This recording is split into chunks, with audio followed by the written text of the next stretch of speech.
சற்று முன் கிடைக்கப்பெற்ற மிக மிக முக்கியமான செய்தி ஒன்று வெளியாகியுள்ளது. பன்னீர்செல்வத்திற்கு ராஜ மரியாதை வழங்கிய திராவிட முன்னேற்ற கழகம் அதிமுகவின் தொண்டர்கள் தற்பொழுது யார் பக்கம்தான் இருக்கிறார்கள்? ஓபிஎஸ் பக்கமா, எடப்பாடி பக்கமா? திமுகவில் இணைந்து கொண்ட ஓபிஎஸ் அவர்களால் திமுகவின் வெற்றி வாய்ப்பு அதிகரிக்குமா? சமூக ஊடகங்களில் பேசுவது என்ன?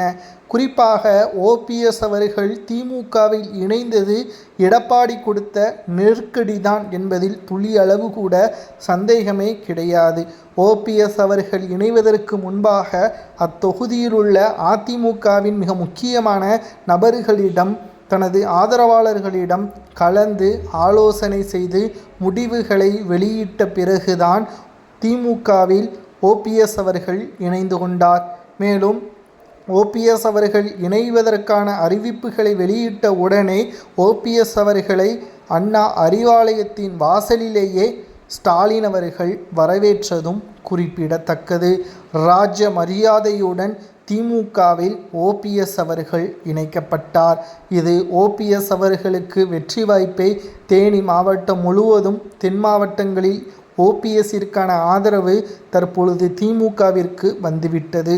இதனால் சில ஆயிரம் வாக்குகளில் அதிமுக தோல்வியை தழுவலாம் என்ற தகவலும் கிடைக்கப்பெற்றுள்ளது. மேலும் தென் மாவட்டங்களில் அதிமுக எடப்பாடி செய்த தவறினால் அங்கு வாக்கு வங்கியை இழந்துவிட்டதாக தகவல்களையும் நம்மால் பார்க்க முடிகிறது. ஓபிஎஸ்ஸிற்கு ராஜ மரியாதையுடன் திமுகவில் வரவேற்புகள் வழங்கப்பட்டது.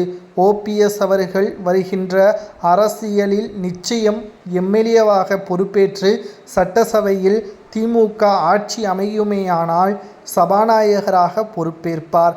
அப்பொழுது யாரை ஒதுக்கி வைத்தாரோ எடப்பாடி, அவரே மாண்புமிகு சபாநாயகர் என்ற ஒரு தகவலையும் அவரது வாயால் பேசப்படக்கூடிய நிகழ்வுகளும் நடக்கும் என்பதை ஸ்டாலின் அவர்கள் ஓபிஎஸ்ஸிற்கு உத்தரவாதம் வழங்கியுள்ளார். இது நிச்சயம் அமைச்சர் பதவிற்கு இணையான பதவிதான் என்பதில் துளியளவு கூட சந்தேகமே கிடையாது.